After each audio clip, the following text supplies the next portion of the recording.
ಮುಖ್ಯಮಂತ್ರಿ ಡಿಕೆ ಶಿವಕುಮಾರ್ ಮತ್ತು ಕೇಂದ್ರ ಸಚಿವ ಎಚ್.ಡಿ. ಕುಮಾರಸ್ವಾಮಿ ಅವರ ನಡುವೆ ಬಿಡದಿ ಬಡಿದಾಟ ಜೋರಾಗಿ ನಡೀತಾ ಇದೆ. ಮುಖ್ಯಮಂತ್ರಿ ಮತ್ತು ಕೇಂದ್ರ ಸಚಿವರ ಟೌನ್ಶಿಪ್ ಜಟಾಪಟಿ ಇದು. ಒಂದು ಕಡೆಯಲ್ಲಿ ಈ ಯೋಜನೆಯನ್ನ ಮಾಡಲೇಬೇಕು ಅಂತ ಹೇಳಿ, ಇನ್ನೊಂದು ಕಡೆಯಲ್ಲಿ ಯೋಜನೆಗೆ ವಿರೋಧ. ಜಟಾಪಟಿ ಇಬ್ಬರ ನಡುವೆ ಜೋರಾಗಿ ನಡೀತಾ ಇದೆ.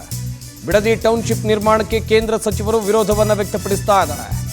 ಈಗಾಗಲೇ 499 ಎಕರೆ ಭೂ ಸ್ವಾಧೀನಕ್ಕೆ ಸರ್ಕಾರ ಅಧಿಸೂಚನೆಯನ್ನು ಹೊರಡಿಸಿದೆ. ಇನ್ನೊಂದು ಕಡೆಯಲ್ಲಿ ರೈತರ ಭೂಮಿ ಸ್ವಾಧೀನಪಡಿಸದಂತೆ ಕುಮಾರಸ್ವಾಮಿ ಅವರು ಆಗ್ರಹವನ್ನು ಮಾಡ್ತಾ ಇದ್ದಾರೆ. ಡಿಕೆ ಶಿವಕುಮಾರ್ ಸರ್ಕಾರದ ವಿರುದ್ಧ ಸಮರಕ್ಕೆ ದಳಪತಿ ಸಜ್ಜಾಗಿದ್ದಾರೆ.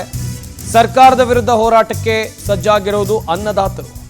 ರೈತರ ಹೋರಾಟ ತಾರ್ಕಿಕ ಅಂತ್ಯ ಕೊಡಿಸೋಕೆ ಅವರು ಕೆಲ ದಿನಗಳಿಂದ ಏನು ಹೋರಾಟ ಮಾಡ್ತಾ ಇದ್ದಾರೆ, ಅದಕ್ಕೆ ತಾರ್ಕಿಕ ಅಂತ್ಯ ಕೊಡಿಸೋಕೆ ಜೆಡಿಎಸ್ ಎಲ್ಲ ಸಿದ್ಧತೆಗಳನ್ನು ಮಾಡಿಕೊಂಡಿದ್ದ. ಕಾದು ನೋಡಬೇಕು ಯಾವ ರೀತಿಯಾದಂಥ ಹೋರಾಟ ಮುಂದಿನ ದಿನಗಳಲ್ಲಿ ಇರಬಹುದು ಅಂತೇಳಿ.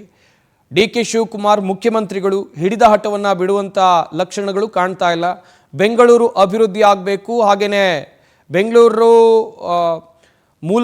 ಮೂಲಭೂತ ಸೌಕರ್ಯ ವಿಚಾರಕ್ಕೆ ಸಂಬಂಧಿಸಿದಂತೆ ಬೆಂಗಳೂರಿನ ವ್ಯಾಪ್ತಿ ದೊಡ್ಡದಾಗಬೇಕು ಅಂತ ಹೇಳಿದ್ರೆ ಈ ಬಿಡದಿ ಟೌನ್ಶಿಪ್ ಯೋಜನೆ ಆಗಲೇಬೇಕು ಎನ್ನುವಂಥದ್ದು ಸರ್ಕಾರದ ನಿರ್ಧಾರ.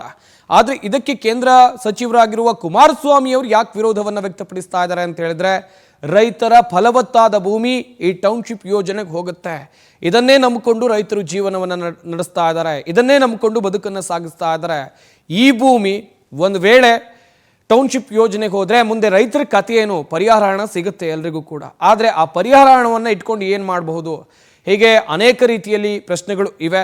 ಒಂದು ಕಡೆಯಲ್ಲಿ ದೊಡ್ಡ ಮಟ್ಟದ ಆಕ್ರೋಶ ರೈತರಿಂದ ವ್ಯಕ್ತವಾಗ್ತಾ ಇದೆ. ಈ ಯೋಜನೆ ವಿಚಾರವಾಗಿ ಯಾವಾಗ ಮಾಹಿತಿ ಸಿಕ್ತೋ ಅಂದಿನಿಂದ ಆರಂಭವಾದ ಹೋರಾಟ ಇಂದಿನ ತನಕ ನಡೀತಾ ಇದೆ.